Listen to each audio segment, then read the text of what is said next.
All this talk about how Salah is not aesthetically pleasing, about how this winger is better than Salah, about how that winger is better than Salah, about how he's not the best player in Premier League history. Look, I'm I'm tired of hearing it.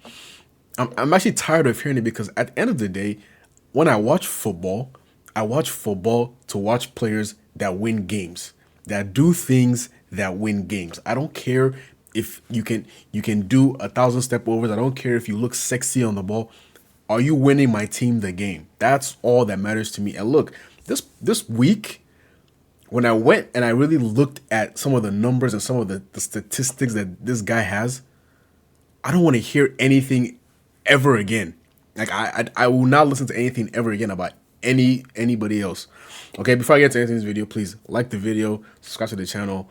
We're going for 250 subscribers before the month of August ends, so let's keep pushing towards that. But guys, look at this. Look at this. Golden Boot, Playmaker Award, Player of the Year, uh, Football Writers, Football of the Year, PFA Player of the Year, all in one season, right? Nobody has ever done that before. 3 PFA Players Player of the Year. Nobody's ever accomplished that before. And it's gone to the point where I look at some of these numbers, I look at some of these statistics, and I'm baffled by what I see. I don't understand how somebody can accomplish all these things at once, right? And this is a player that's accomplished basically everything you can accomplish in the Premier League. Yet every single year, it's a new award, it's a new milestone, it's a new. No player has ever done this before, but Salah's the first guy to do this. Guys, look at this. Look at this real quick. Let me show you guys something. Well, this is Liverpool's. What a great picture! Wow, but you can read all the statistics, all the numbers, everything that this guy has accomplished. But this is the what I really want people to look at. Okay, most goal involvement for a single side in Premier League history. Now we know Salah played for Chelsea a little bit, but the numbers when Rooney played for Manchester United for, I think he had a 16-year career. So he played for Manchester United, he played for Everton a couple years in the beginning and the back end. But for Manchester United, it's at least 10 to 12 years, somewhere in that range. I can't remember the exact number, but when Rooney's played 10 plus years easily for Man United, Salah is in his 8th year right now, or ninth year, if you want to put it, the years. He's in his 9th year. He's starting his 9th year. So he's only played 8 full years at Liverpool. And look at where he is on the all-time list, right? These are players that played. Rooney and Giggs, for example, played in dynastic United squads that won several leagues. Aguero's on here, right? Like these are players that have won everything, and he's topping all of them. And people still want to make an argument about how, oh, this guy's better, that guy's better. Look at the numbers. Look at what wins games, numbers or is it skill moves. When people tell me, oh, Eden Hazard is better than Salah, Eden Hazard is this, Eden Hazard is that, Eden Hazard could not ever sniff any of these accolades. So I don't even want to hear. It's either you bring up Ronaldo, but Ronaldo in the Premier League is nowhere near the accomplishments that Salah achieved. And yes, if Ronaldo had stayed in the Premier League for 13 years, of course he would blow Salah's number out the water, but he didn't. So are we judging it based on who did the most in the Premier League or who's the best player to ever play in the Premier League, period? Because obviously it's Ronaldo. But in the Premier League, you can't name me a player that has done this. Yes, Rooney's on here, but does Rooney have the PFA Players of the Years? No, he doesn't. Yes, Giggs is on here, but does he have? No, he doesn't. Does Kane? No, he doesn't. None of these guys have the collection of accolades, the collection of statistics. Look at this. This is something that also caught my eye. Salah is now, I think, probably by the end of this season, what was that, 18 goals? I think Salah can, 22 goals, sorry. I think Salah can surpass Wayne Rooney this season, right? Because we've seen Salah, he's really never really had a sub 20 goal season. I think there was one season he had 19, but that I might be getting that wrong. But I've never remembered Salah to have a sub 20 goal season. And even if he did, he still have next season to do a little bit more and surpass Harry Kane, which I can confidently say that in the remainder of his career, Salah can get 30 goals in the Premier League. Even if he falls off a cliff, he can still get 30 goals in the Premier League and do what he needs to do to surpass Harry Kane. But that's not even the statistic that impresses me the most. Look at this graphic, guys.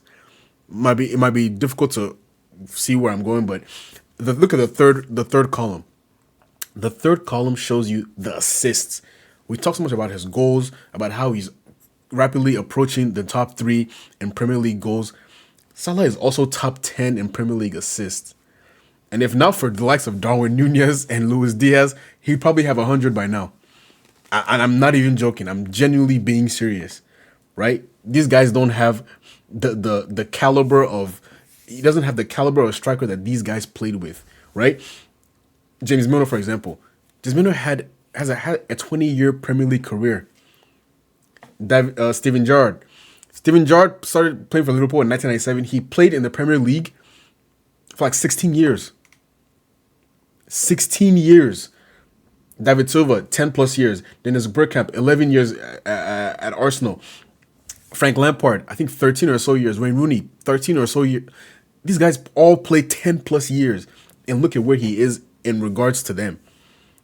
Where if he just continues what he did last season, or maybe just a slight drop off, he's going to have 100 assists by the end of the season.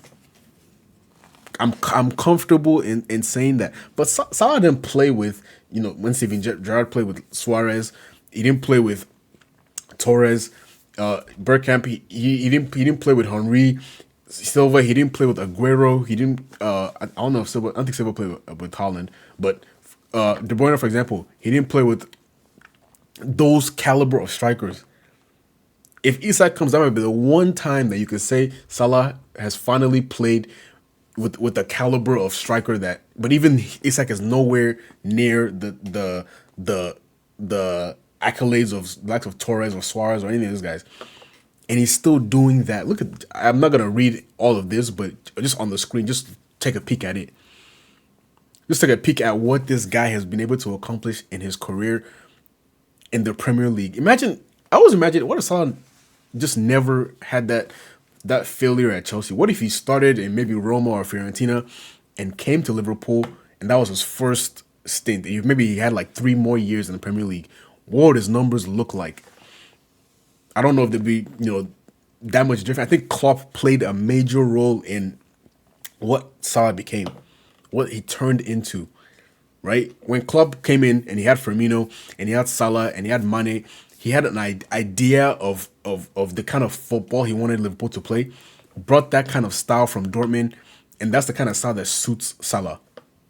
That hectic, high octane, up and down, just aggressive type of play, and then brought players around to facilitate his success. So we have to give Klopp a lot of credit for what Salah was able to accomplish. But when I keep hearing things about, is he a better winger than Hazard? Bro, Hazard is not in the same stratosphere as Mohamed Salah as legacy-wise. He's just not. And people bring up, what he did at Lille, what he did. We have to think about where both of these players started. And I know I said I'm not going to compare him to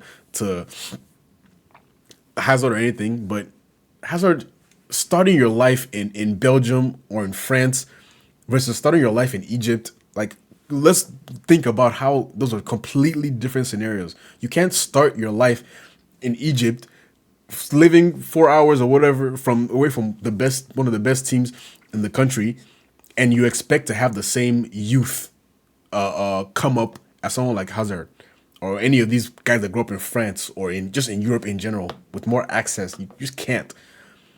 Or when you bring up Henry, yes, Henry is an exceptional player. You watch clips of Henry and what he did to teams. This guy was a freak. The pace, the dribbling, the shooting, the finishing, the physicality, the set piece. Like, this guy was a freak. But so is Mo Salah. Mo Salah is also a freak. Let's not act as if just because he's not as aesthetically pleasing on the eye, but he's just not as talented. Because the numbers, you don't get these kind of numbers without talent. When people try to discredit him because, oh, he's not aesthetically pleasing, he's not this or that. Like, where was I going? Was Frank Lampard the most aesthetically pleasing? Was Alan Shearer the most aesthetically pleasing? Was Jermaine Defoe the most aesthetically pleasing? Even Ryan Giggs, as efficient as he was he the most aesthetic? No.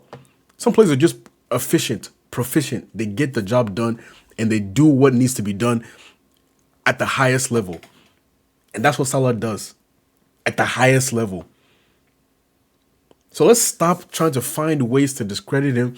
I'm not gonna say the reasons why I think people want to discredit everything he does, but I think if you kind of understand the history of football and the history of Mo Salah, you can kind of understand where I'm leaning towards when I say that. But guys, 3 PFA Players Player of the Year, and I also saw on one of the graphics I was looking at that Virgil van Dijk has now cracked top 10 in terms of making the PFA Team of the Year. So credit to him. I wonder how many Salah has. Probably 3 or 4, because every season that he made it, the 2 seasons we won the league. He made it the 2 seasons he won PFA Player of the Year. So he probably has 4. So if he continues on the trajectory he's on, hopefully he can get 5 and crack into the top 10 as well. But I'm at a loss for words talking about this Salah guy. And I'm somebody that, look, I love aesthetics. I love Messi. I love the Barcelona players, the technical, whatever. I love those guys, those types of players. But I also love goals. I love people that win games. And at the end of the day, Mo Salah wins games at the highest level. Have we seen a player in the Premier League at this consistently that just wins your team games? As relentless as they come. So I don't want to hear any more about Salah's this, Salah's that, discrediting him, trying to compare him to players that shouldn't even be in the same sentence as him. The only players that I think should even be compared to Salah are Ronaldo, and Henry, and Alan Shearer, because the sheer amount of goals, no pun intended, the sheer amount of goals that he has. But nobody else, they have no reason to be in the conversation. But let me know what you guys think. Am I overreacting, thinking Salah is just far and away the best Premier League player of all time? Maybe not far and away, but I think this week kind of propels him above everybody else. Am I overreacting? What do you think? Who is the best player of all time? Not just, I don't want to hear just talent, but accolades, accomplishments, moments. Who is the best of in Premier League history? Like the video, leave your comments below, and subscribe to the channel. Thank you guys for watching, and I'll see you very soon. Peace out.